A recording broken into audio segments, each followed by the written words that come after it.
Hello friends, स्वागत है आप सबका तमन्ना टेलर ड्रेस डिजाइनर में। आज मैं आप लोग के साथ शेयर करने वाली हूँ सूट के इम्पोर्टेंस माप, यानी सूट हम किस किस एरिया से मापी करेंगे, यानी कैसे मापी करेंगे सूट को कि हमारा परफेक्ट फिटिंग के साथ बनेगा और फिनिशिंग के साथ हमारी सूट रेडी होगी। अगर कस्टमर हमें सूट देते हैं मापी में तो हम उसे कैसे नाप के परफेक्ट फिटिंग के अनुसार हम सूट बना सकें और इसकी इम्पोर्टेंस क्या है, क्या क्या हम इम्पोर्टेंस में इसकी मापी करेंगे। इससे पहले अगर आप मेरे चैनल पे नए हैं तो प्लीज़ मेरे चैनल तमन्ना टेलर ड्रेस डिजाइनर को सब्सक्राइब करके बेल ऑल ज़रूर कर दें और मेरी वीडियो अगर पसंद आएगी तो प्लीज़ लाइक ज़रूर कर दीजिएगा। अगला टॉपिक जो भी होगा आपके मन में, यानी किस चीज़ के बारे में आप जानना चाहते हैं, सीखना चाहते हैं, कमेंट करके ज़रूर बताइएगा। या तो फिर आपको ये मेरी वीडियोस, मेरी बताई हुई तरीका आपको कैसी लगी ये भी कमेंट करके ज़रूर बताइएगा। तो चलिए हम शुरू करते हैं। इससे ज़रूरी एक और भी बात है, बैकग्राउंड में जो भी कुछ साउंडेंस आते हैं तो लोग इसमें गलत गलत कमेंट करते हैं। कई बार मुझे एक बार तो ये भी कमेंट्स देखने को मिले कि मुझे पूछे गए थे उसमें क्वेश्चन कि क्या मैम आपके पास कोई झाड़ फूँक कर रहा है। तो ऐसा कुछ नहीं है, मेरे यहाँ कोई झाड़ फूँक नहीं कर रहा है। मेरे यहाँ बहुत सारे कबूतर हैं, उनकी गुटर गु की आवाज़ आती रहती है। तो प्लीज़ आप लोग उसे बैकग्राउंड जो भी आपको आवाज़ें आ रही है उन्हें आप लोग इग्नोर करें और मेन जो मैं आपको माप बताने वाली हूँ उन पे ध्यान दें। चलिए शुरू करते हैं। हमें सूट की मापी के लिए सबसे पहला मापी लेना है लंबाई की, ठीक है।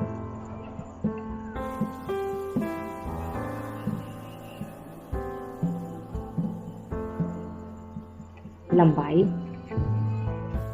उसके बाद देना है मुझे सेकेंड नंबर पे लोग छाती का लेते हैं मापी, तो मुझे वो नहीं लेना है, ऊपरी छाती का लेना है पहले, ठीक है।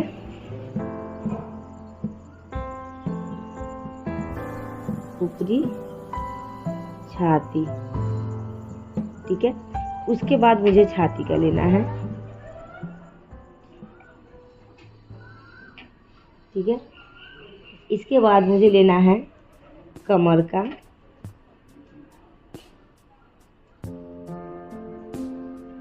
इसके बाद हमें लेना है हिप का, क्योंकि सीना अपनी छाती थोड़ा कम होता है।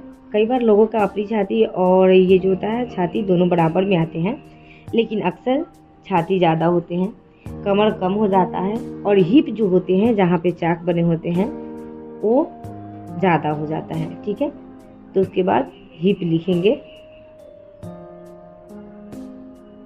हिप लिखेंगे और फिर बाजू,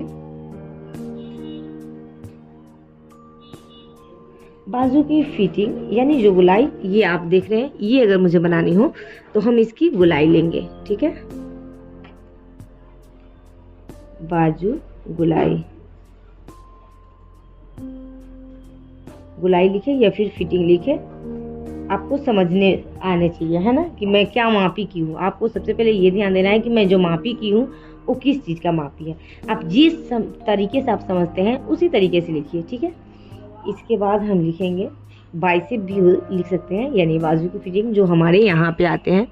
कई बार ये वाले जो होते हैं मोटे होते हैं ना लोगों को, तो ये से भी आप मापी कर सकते हैं। कई बार बाइसेप ज़्यादा होते हैं, ठीक है। तो आप चाहे तो बाइसेप लिखे या ना भी लिखे, अगर लिखे हैं तो ठीक है, नहीं तो कोई बात नहीं। फिलहाल बाजू की गुलाई हो गई है। इसके बाद कई बार सूट में प्लेट्स आते हैं जो कमर के सामने यहाँ पे प्लेट्स लगे होते हैं, तो प्लेट्स भी अगर आप चाहते हैं तो माप लिख के लिख सकते हैं प्लेट्स।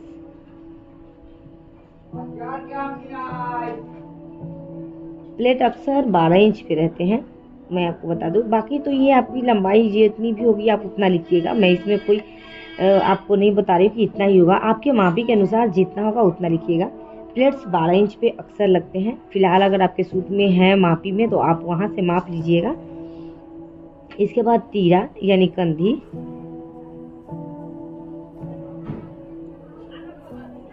तीरा लेना है आपको, ठीक है। फिर इसके बाद चाक लेनी है, यानी जो सूट में चाक बनी होती है जहाँ से आईज होती है उसे देखना है कि चाक कितना है। ठीक है, चाक लिखनी है। इसके बाद आपको बनाना है सूट का दामन।